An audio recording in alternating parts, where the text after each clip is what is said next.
So we got the Department of Homeland Security. It's seeking more than 600 migrants for possible ties to just a scooch of a Venezuelan prison gang. Let's get into it. Here we go. I think anything I see now to do with like FBI, CIA, Department of Homeland Security, the list goes on, I'm just skeptical of. Their data they give out. I'm just skeptical, right?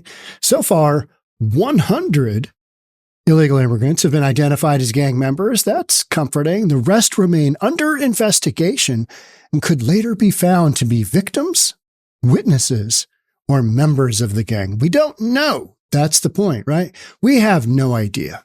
Department of Homeland Security has no idea. They got nothing.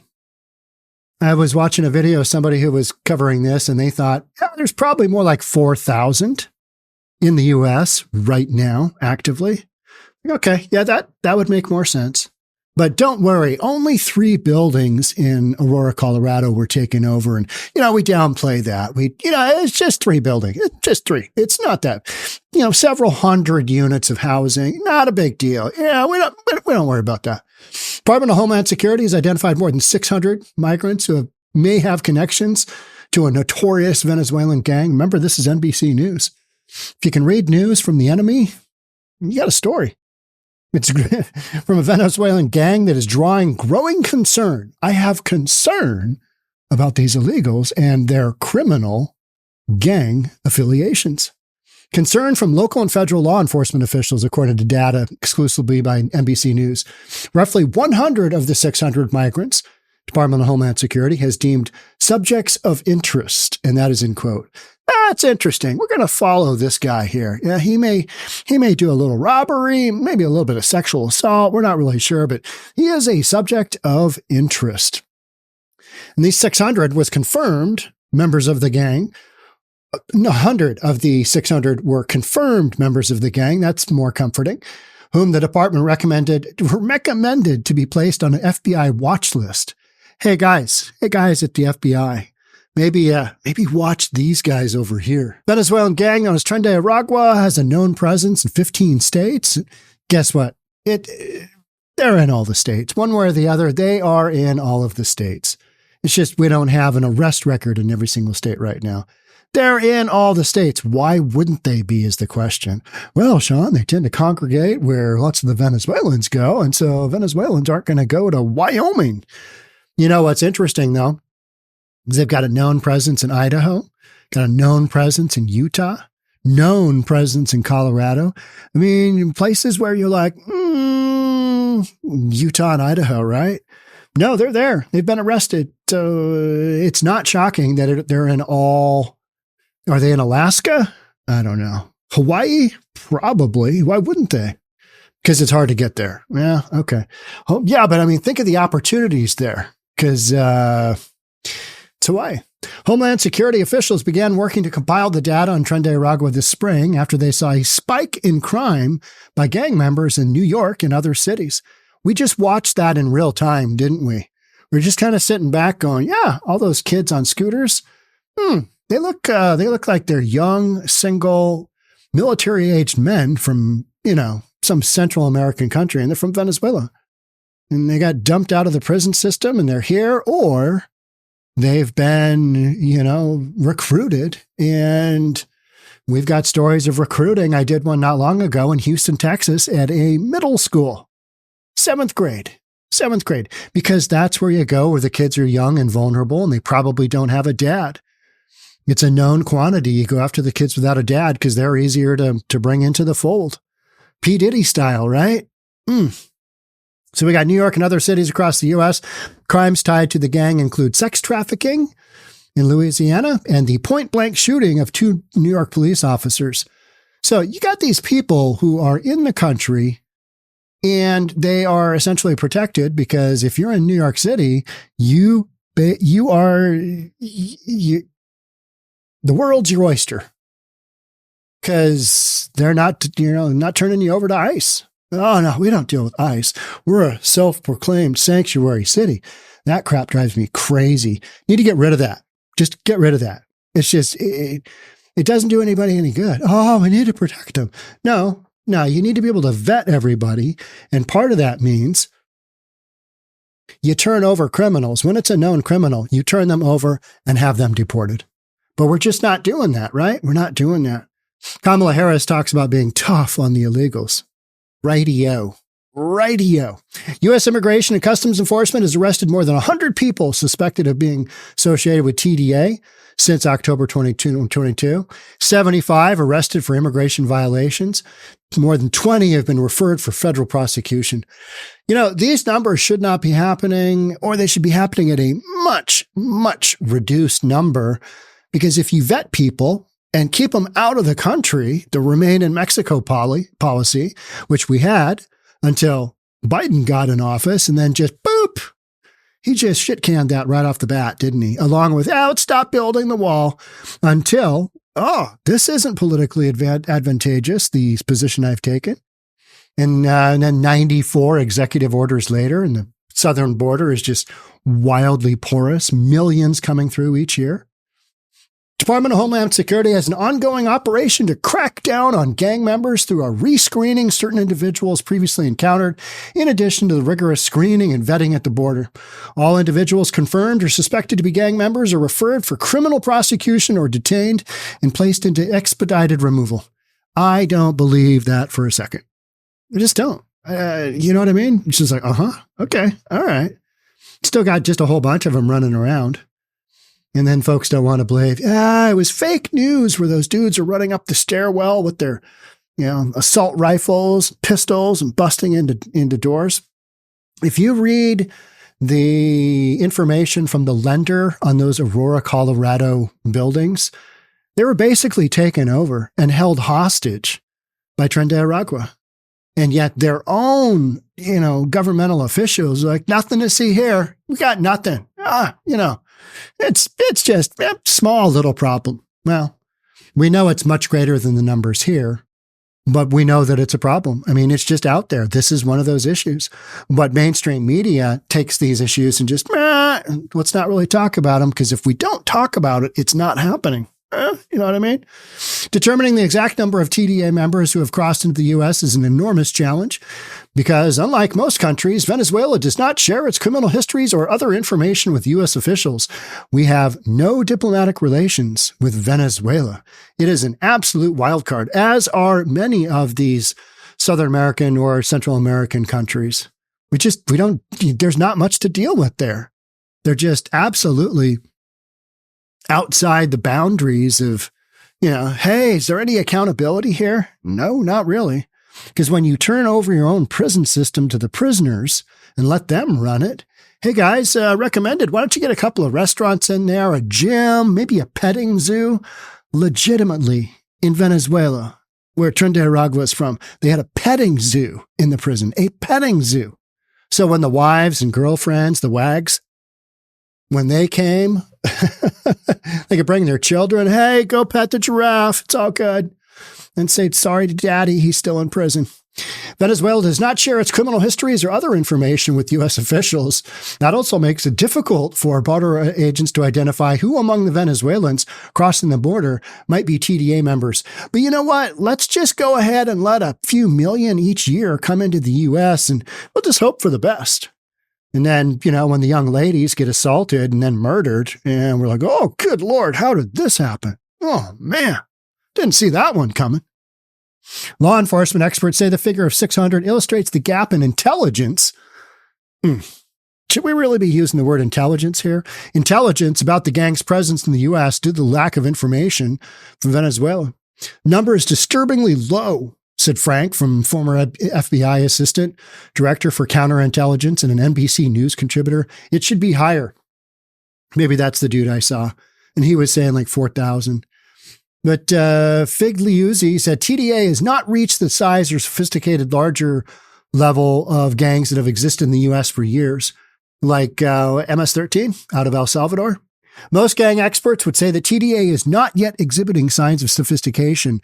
No, but what they make up for in sophistication, they are bringing to the table numbers and also this notion that because they're in sanctuary cities, oftentimes it's where they tend to congregate because that's where you got populations of Venezuelans, then they operate with basically immunity because local law enforcement isn't able to turn those folks over to ICE and get them the heck out of Dodge. We're not doing that. And it's because of this weak ass, just absolutely ridiculous protection of these folks that should not be happening.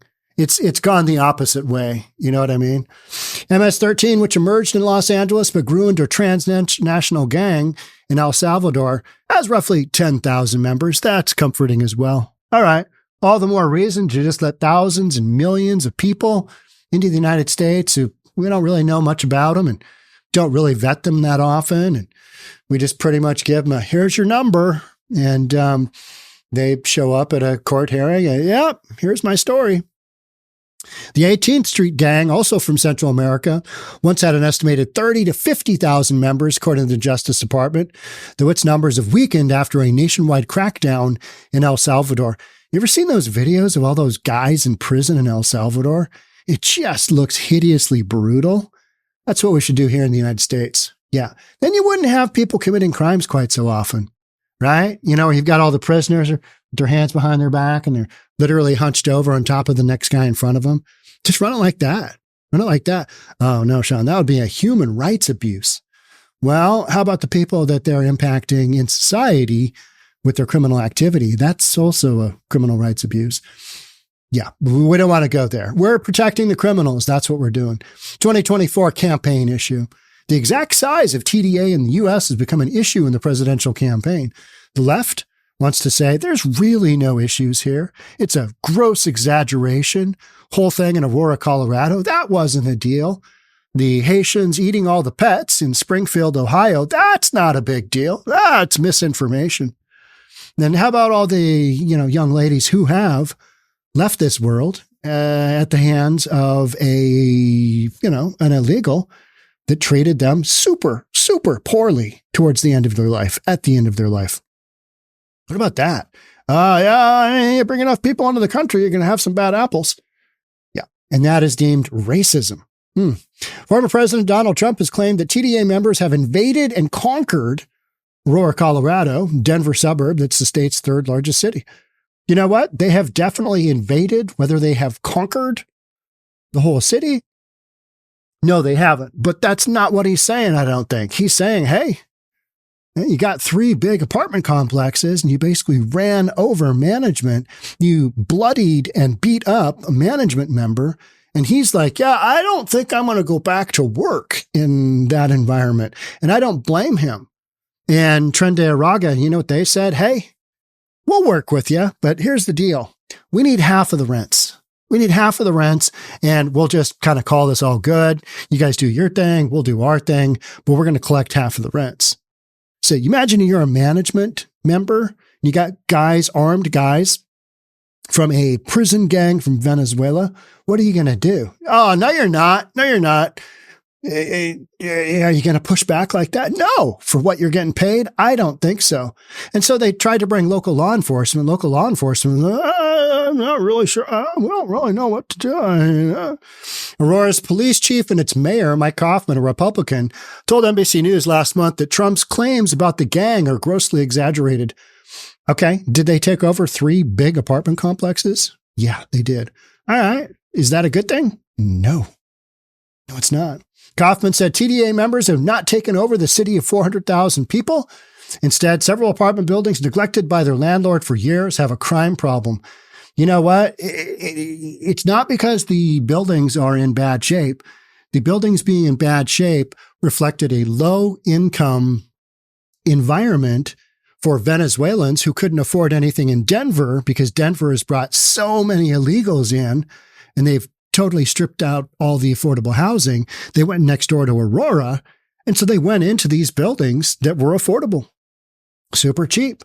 And the gangs, there's so many units that were, in work, having work done on them, turnover, because there's lots of turnovers in, these complexes that are on the lower socioeconomic rung. They've got so much turnover that they were able to, put people in, do some sex trafficking, do some human trafficking, get some of the young ladies into these units, start pimping them out. And management wasn't able to control that. They're not able to kick out Tren de Aragua and their sex trafficking from their own units. So if you're okay with saying, you know what, Trump's claims are vastly exaggerated, if you want to say that, that's fine. But the situation that happened, think about that. It's a city in North America that's having a prison gang take over hundreds of units in a large North American city. If you're okay with that, I'd say, just keep on going with the way that immigration is, and we'll just bring lots more millions of people in, and we'll just see how it goes. We'll just let her rip and, just roll the dice, and I'm sure it'll be fine. Except for, people that are being murdered. But we can't mince data. So the mayor of Aurora, he's got to kind of brush this over, because otherwise if he comes right out and goes, yeah, they took over everything, then nobody's going to come to Aurora, and his constituents are going to go, what are you doing? You gotta brush this over. You got to make this not as bad as it is. And so he says, problem with the landlord really go back prior to the migrant crisis. He's trying to blame the fact that these are crap hole units. These are, entry-level units. They're affordable housing. Let's blame it on that. And while Trump has highlighted crimes TDA members have committed against Americans, Department of Homeland Security officials said the vast majority of TDA victims are Venezuelan migrants. So let me get that right. That makes it okay? Because they do prey on their own. You've got these females coming into the country, sometimes without parents. They're young. They've got a big debt to pay. They pay it on their back. So if you're okay with that, then, just keep it going. So the vast majority of TDA victims are Venezuelan migrants in the United States. So it's all good. It's fine. We don't need to worry about it. We're mincing data here. They prey first and foremost on Venezuelans. It's horrible, but it makes sense because you've already got a community that is vulnerable. And if you're into sex trafficking, which Tren de Aragua is, and human trafficking, and then I'm throwing a little drugs in there, you get the guys coming and going. Hey, you want some drugs? You want some young, what? And we got you. We're, high five. We got what you need. It's a one-stop shop. It's like 7-Eleven for trafficking and drugs. So the prey first and foremost is Venezuelans. And we know that they control human smuggling routes out of Venezuela and into Colombia and into Panama. And they're controlling more of these passages as individuals move north through Mexico. At one point in time, until Doctors Without Borders was thrown out in February of 2024, they were documenting 14 rapes a day in the Darien Gap. So that means that's what they were documenting. And there's dozens more that were happening. Because who is going to come right out and say, you know what, I got assaulted, as they're going through this hideously dangerous gap in between, what is that, Colombia and Panama? I mean, not everybody's going to raise their hand and go, yeah, they got me. No, so maybe there's 50 a day, 100 a day being assaulted. And Doctors Without Borders, was saying, hey, knock that off. And then Panama said, you guys are out of here. You guys are causing us some bad PR. We know what's going on, but we're okay with it. And it's mainly the folks of the indigenous people of Darien. Crazy stuff. And then Panama's got a new president, and they said, we're going to cut down on all these illegals coming through. Why would they do that? Because everybody's on the take. It's all about money. You got money coming. You got money going. I mean, get into the United States. You got money coming in. We're going to need you to work that debt off. It's human trafficking. More than 20 of the more than 140 investigations ICE launched into TDA since October 2022 involve suspected human smuggling or trafficking. I mean, we know what's going on right underneath our noses. So, the 600 figure tells him that the Department of Homeland Security does not know the full number of TDA members actually inside the U.S. And the question would be, how could they? We don't know how many gotaways are. We don't know who's in the country. We don't know a lot about a lot. But, just keep bringing the millions in. It's good. It's fine. Just bring them on in. They're mostly nice people. And that's what I've always said is it's a numbers game. You bring millions and millions of people in, even if a tiny, tiny percentage, a fraction, it's math, a fraction are bad hombres and bad, hombreettes, whatever that word is. I don't know. And what was it? She was a member of Tren de Aragua, and her name was La Barbie. Oh, she was a gnarly looking woman. And she was in New York City, I believe. No, she was in El Paso. She was in the hotel in El Paso running her 5 kids. They were the ones running drugs. And she did a little, sex trafficking on the side. She rented out hotel rooms and just, yeah. Good luck in there. Terrible stuff. But you just know this is going on because there's such an opportunity here in the United States. Just huge opportunity. And it's going on right underneath our noses. And our local officials are saying, the problem is with the buildings. They were really in bad shape before the illegals came. And you're like, okay, this doesn't make any sense. What are you talking about? Venezuelan nationals can be released from custody if they have served their time for committing crimes. But because Venezuela refuses to take back nationals who have immigrated to the U.S., ICE has to release them because of a federal court ruling that bars it from detaining migrants indefinitely. They can't put them anywhere. They can't place them anywhere. So why are we taking them into our country? Yeah, that's an amazing question, isn't it? Well, Sean, we need to solve the problems of all the other countries in the world. Well, good luck with that. That ain't happening.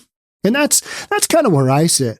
So I was watching Charlie Kirk the other day, and he was saying, hey, here's the thing. So until we get a situation where the current generation, the young generation, my son Kiernan, who is 31, and that approximate age group of young adults, until they have a similar quality of life to their parents, me, we shouldn't be bringing any more people into the country because we don't have the resources to make that happen. So level out the playing field in the U.S. for people that are United States citizens and then go work on saving the world. Yeah, that's not going to happen because we need to bring in those new voters that we deny are voters. But they will vote someday, right? They get U.S. residency, they will vote. Yeah. All right. That's it for me. So bottom line is we're looking for a few hundred. We don't really know how many are here, but we know they're committing crimes. Yep. All right. Thanks so much. We'll catch up on the next one. Bye for now.